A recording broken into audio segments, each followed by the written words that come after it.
Fala pessoal, hoje a gente tem o Pelas Pistas Responde, né? A gente está num formato um pouquinho diferente, então você já sabe, né? Dê seu like, né? E a gente está em todas as plataformas de áudio e também no YouTube toda terça-feira às 9 da noite. Mas então, vamos começar com um formato diferente. Qual vai ser? Aparece aí você. E aí, Surge turma? das trevas, vai. Fala alguma coisa. Vamos lá, vamos responder aí a curiosidade da galera. Hoje é eu e o tio Cris, tio Suquita, respondendo as perguntas aqui. Quem vai começar? Eu começo então, vamos lá. Você tá atrasado, você fica por segundo lugar. O Wellington perguntando, Nelsinho, quão sensacional seria seu pai como chefe de equipe pela Stock Car? Cara, eu acharia o máximo. Já tive meu pai muito por perto na época da Fórmula 3 aqui.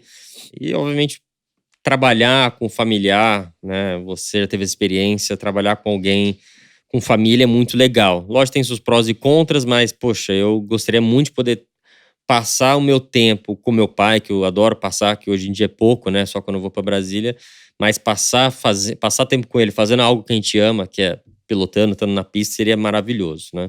Meu pai, assim, sempre surpreende, assim, por mais que a gente já tenha toda a experiência e tudo, sempre tem alguma coisa que eles falam, uma opinião, alguma coisa que faz sentido e que dá segurança pra gente, né? Nossos pais, nossos familiares foram, o meu do Cris, foram muito bem-sucedidos no que eles fizeram. Então, a gente tem muito que aprender com eles. Então, eu adoraria poder ter o velhão lá comigo todo final de semana para dar apoio, para dar opinião. E se fosse chefe de equipe, melhor ainda. Segue lá a minha pergunta. É do Lucas. Lucas, qual foi... Lucas não, né? Christian, né? Qual foi a sua maior realização como piloto? Eu acho que eu posso citar algumas, ainda bem, né? Mas eu acho que a que foi a virada do jogo foi quando eu fui campeão de Fórmula 3000. Sendo campeão de Fórmula 3000, que é hoje em dia a Fórmula 2, acabou me abrindo portas para entrar na Fórmula 1. Então, eu acho que a virada da minha carreira foi ser campeão de Fórmula 3000, daí depois disso eu também tive alguns outros sucessos, mas o que mais me marcou foi essa daí. Vamos lá, o Davi tá perguntando se eu vou voar de paraglider com o Cristiano Piquet. Olha, eu vou te falar que eu comecei a saltar de paraquedas tem uns... Ele tá voando? Ele, direto. Eu não toda sabia. hora, né? Direto, ele tá, aquele ventilador gigante sei. direto, quase todo dia. Mas você vai num desse daí? Não, então, ele já convidou, eu só não fui por falta de tempo, né, e quando eu mencionei com meu pai adora voar de avião, né, meu pai sempre teve carteira de piloto e tudo, e aí quando eu mencionei ele falou, você tá louco? Eu falei, pô pai, mas é um estilo de voar, você tá louco, muito perigoso, eu não vejo tanto perigo, né, é uma coisa que você tem muitas checklists, você tem procedimentos, não é uma coisa sai na loucura, né. Mas você tem coragem de ir? Total, eu salto de paraquedas, né? Faz um tempo que eu não salto, mas eu já tenho uns 30 saltos, que não é muito, mas assim... Você é a nossa produtora também, mas vai. Eu tenho alguns saltos, eu salto sozinho, enfim. Aliás, meu primeiro salto já foi sozinho, de cara, né?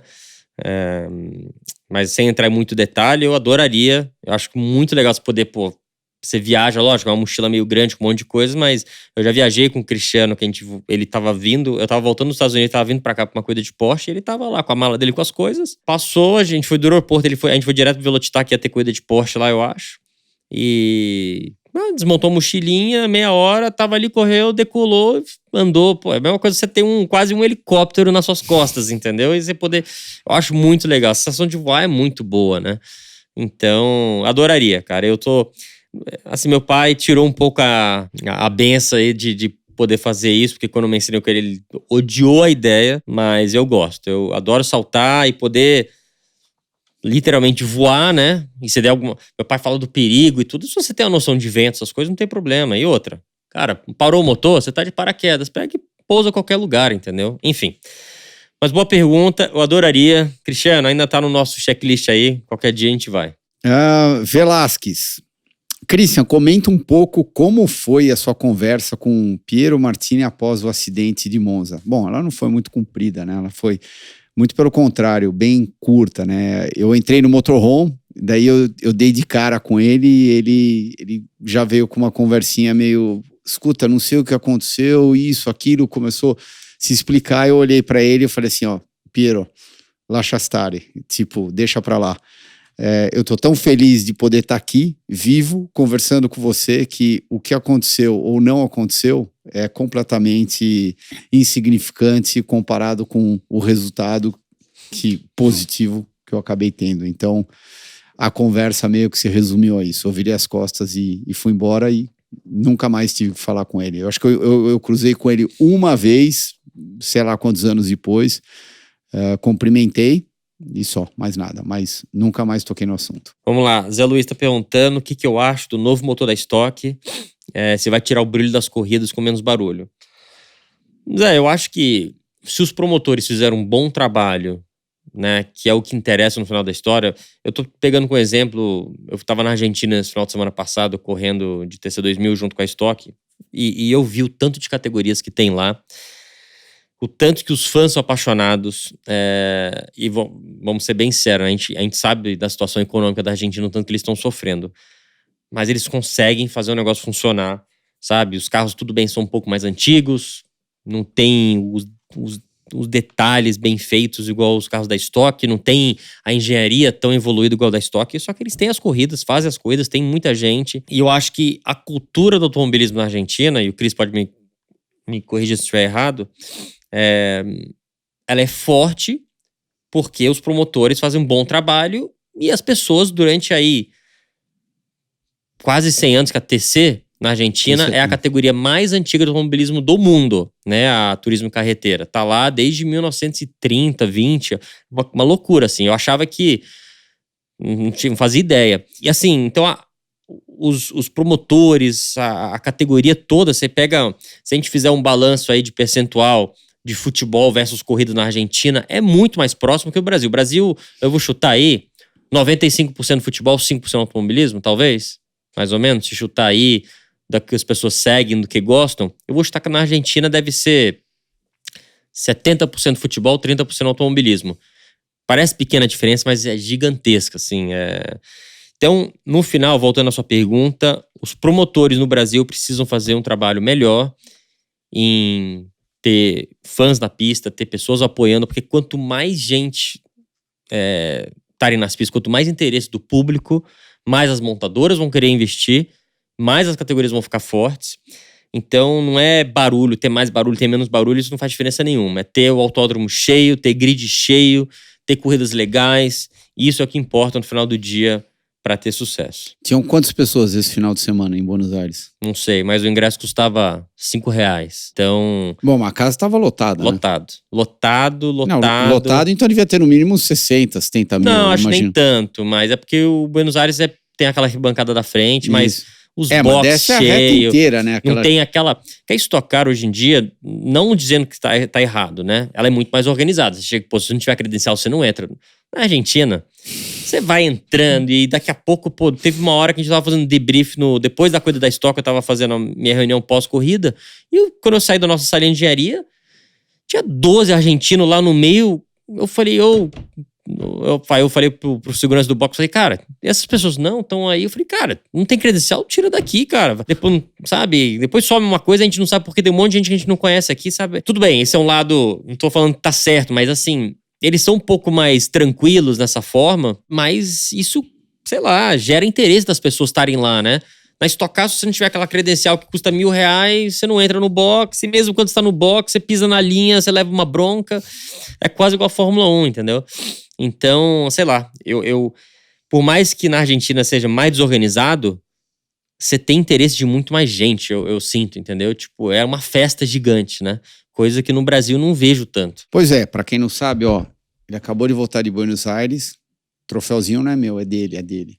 Isso porque eu e o Thiago pedimos, né? Semana passada a gente pediu, ó, você só vai voltar de Buenos Aires com o troféu na mão. Então, parabéns, mandou bem. Primeira corrida dele de tração dianteira, subiu no pódio. Antunes, conta a história que você bateu uma Mercedes S conversível na casa do Rubinho Interlagos. Não foi em Miami? Bati uma Mercedes conversível. Eu não tô sabendo dessa. Eu achei que eu tinha ouvido essa história em Miami. Em Miami? Lugar. Não? Não. Não. Na 95, indo pra Key Biscayne ali? Na frente do pedágio. É. Eu lembro dessa história. Era o meu carro, mas não era nem eu guiando. E a hora que foi passar por um semáforo, o cara simplesmente ignorou o semáforo vermelho e encheu o carro. Nossa. Era uma Mercedes perua. Ah, tá. Era uma, sei lá, aquela 300 Station Wagon lá. Sim. Destruiu metade do carro. Isso daí eu lembro. Mas essa daí conversível, eu não lembro. Eu vou ter que, sei lá, de repente vou ter que perguntar pro Rubinho pra ver se ele lembra, se ele... Mas isso é porque a sua memória tá ruim ou pela quantidade de batidas de carros? Você tirou da minha boca. Geralmente, os idosos começam a falhar um pouco, Isso né? que ele nem bebe, hein, gente? Imagina se bebesse. Vai, responde a sua agora, vai. Na sua visão, o que falta para as empresas brasileiras investirem mais para termos um piloto na Fórmula 1? Bom, isso volta um pouco na pergunta anterior, né? Eu acho que o esporte precisa estar mais quente no Brasil, precisa ter categorias com mais força, os pilotos em geral precisam sair daqui com mais preparo, chegar na Europa, a gente já falou isso várias vezes aqui no nosso Pelas Pistas, os pilotos precisam sair daqui com mais preparação, com mais preparo, né, basicamente, chegar na Europa para já chegar chegando na Europa, né? E no Brasil não tem base forte, né? Você sai do kart, tudo bem, mas aí você vai fazer a Fórmula 4, que eles começaram agora, mas a categoria não tá decolando do jeito que a gente gostaria de ver.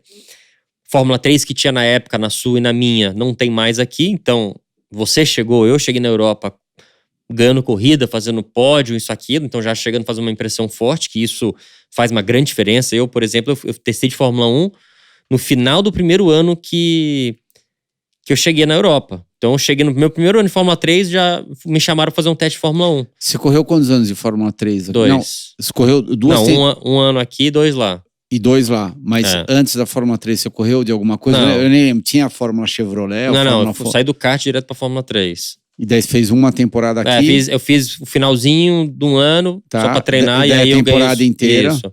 Aí fui pra lá, comecei com pódio, vitória, isso, aquilo. Acho que foram 6 vitórias no primeiro ano, ou 6 pódios. E aí já me chamaram pra fazer um teste de Fórmula 1. Que isso faz uma baita diferença, sabe? Se eu tivesse chego lá sem ter andado de Fórmula 3, eu ia ter que fazer 2, talvez 3 anos, eu não sei, de Fórmula 3. Talvez não teria tido convite para ter andado de Fórmula 1. E, enfim, então o que falta, voltando, tentando resumir a sua pergunta aqui, é ter uma base mais forte no Brasil, de categorias, de eventos, enfim, de tudo, né? E aí você sai daqui com pilotos andando bem na Europa, que chama a atenção de patrocinadores, de investidores, e aumenta a probabilidade de ter um piloto brasileiro na Fórmula 1. Porque na minha época, só na Fórmula 2, tinham 2 ou 3 pilotos andando, né? E sempre tinha até uma equipe brasileira, que era a Piquet Sports. Depois que eu saí, o Maldonado ganhou o campeonato com a minha equipe, né? Que era uma equipe brasileira. Então, falta isso. Falta mais pilotos andando aqui, saindo daqui mais preparados para andarem melhor na Europa, enfim. Falar nisso, você tem falado com um pastor ou não, recentemente? Não. Ele pendurou a chuteira mesmo? Eu acho que ainda deve estar ganhando muito dinheiro ainda com petróleo, né? Mas eu nunca vi ele ganhando mais nada. Cara, não, ele de vez em nunca, vejo ele fazendo umas coisas de protótipo e tal. Eu vi ele fazendo alguma coisa lá na Europa, mas eu acho que só foi meio que one-off. Enfim, mas a gente tá saindo do tópico da pergunta. Então agora vamos pra minha, vai. M. Frato, bom, na NASCAR o pessoal se empurra no draft. Como você fazia na Indy? Tirava um pouco o pé? Realmente, na Indy aconteceu isso numa época. A hora que eles inventaram uma asa chamada Hanford Device, o que era? Era embaixo da asa principal lá do main plane, tinha como se fosse uma cantoneira gigante, né? E aquilo dava um arrasto gigantesco. Consequentemente, né, dava um arrasto para o seu carro, então acabava gerando um vácuo muito grande para quem vinha atrás. O que acontecia nas corridas de super speedway? Ninguém queria liderar, porque se você estivesse liderando, você estaria consumindo mais combustível. Então todo mundo entrava na reta. É óbvio que tira o pé, não é desacelerar completamente, tirava um pouco o pé.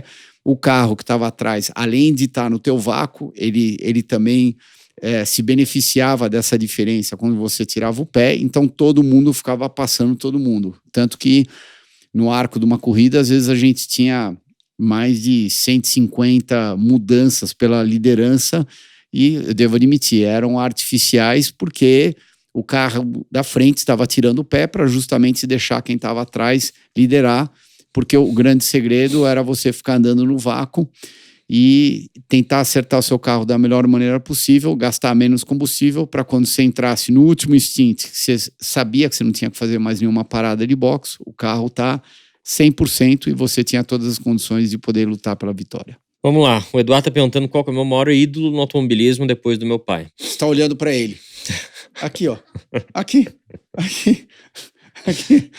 Ó, com o cabelo branco. Essa ainda. época eu não acompanhei. Então... Essa época é muito antiga, eu não acompanhei. Então, não tinha nem nascido quando ele corria de Fórmula 1, Fórmula Indy. Mas, olha, cara, tem duas pessoas que eu respeito muito e acho que por eles, não vou dizer que mais, mas assim, vamos botar. Primeiro o Alonso. Acho que pela paixão pelo esporte que ele tem, entendeu? E pela idade que ele tem e a velocidade que ele ainda tem hoje em dia, eu acho que é de tirar o chapéu, né? Dele não ter medo de enfrentar situações novas, Dakar, Fórmula Indy, várias outras coisas, WEC. Então é legal ver isso de um piloto não ter medo de sair da sua zona de conforto, de não ter medo de ser comparado com qualquer outro piloto. Então isso é muito legal. E até hoje o cara tá acelerando e andando muito, né? Então, por isso eu respeito muito ele. O cara realmente é foda. E acho que não tem como dizer não do Max, né? O que o Max tá fazendo recentemente, independente de ser cunhado ou não, todo mundo sabe que o que ele tá fazendo é uma coisa fora do comum. Muitos podem achar aí que é o carro, isso, aquilo, mas a gente vê aí o companheiro dele tá sofrendo cada vez mais. E, cara, ele realmente é um cara fora da curva, todo mundo sabe disso. E tem um pouco também da paixão dele pelo esporte, né? Eu já citei aqui algumas vezes pelas pistas o interesse dele de uma corrida de kart acontecendo, a corrida de moto, alemã, tudo que tá acontecendo ele tá acompanhando. E corrida de simulador também. Simulador, tudo, né? E a vontade dele é querer ajudar também. Por exemplo, o que a gente já falou aqui no Pelas Pistas, essa equipe que ele quer ter futuramente de GT3, ajudando o pessoal os pilotos de simuladores para eles talvez terem um futuro, darem uma oportunidade. Então, eu acho que todas essas coisas realmente me fazem realmente respeitar muito esses dois. Lógico que tem muitos outros, mas rapidamente, assim, acho que esses dois são grandes exemplos. Lucas, segue aí a sua perguntinha. Christian, para você, se pudesse escolher qual seria o piloto que mais merecia correr na Fórmula 1, que nunca correu? Boa pergunta, Lucas. Aí eu com certeza teria uma listinha de uns 10, 15 nomes, mas recentemente, até porque faz parte da família, eu gostaria que o Pietro tivesse tido uma chance melhor. E não só jogaram ele dentro do carro, ele fez aquelas 2 corridas e meio que foi no que foi, e daí ele não pôde ter uma oportunidade na temporada seguinte. Então eu acho que ele tem talento, eu acho que jogaram ele numa condição extremamente difícil, meio que de última hora, com pouca quilometragem, pouco preparo num carro de Fórmula 1, e eu adoraria ver um Fittipaldi continuando na Fórmula 1 hoje em dia, depois dessa dinastia tá existindo há tanto tempo. Então, infelizmente, não deu com o Pietro, agora a gente está torcendo para o Enzo. Fala, pessoal, esse foi um formato um pouquinho diferente, foi um Pelas Pistas Responde, e semana que vem tem mais. É isso, pessoal. Mande suas perguntas, dúvidas, a gente adora falar sobre automobilismo, então estou esperando suas perguntas para a gente fazer mais um desse. Valeu!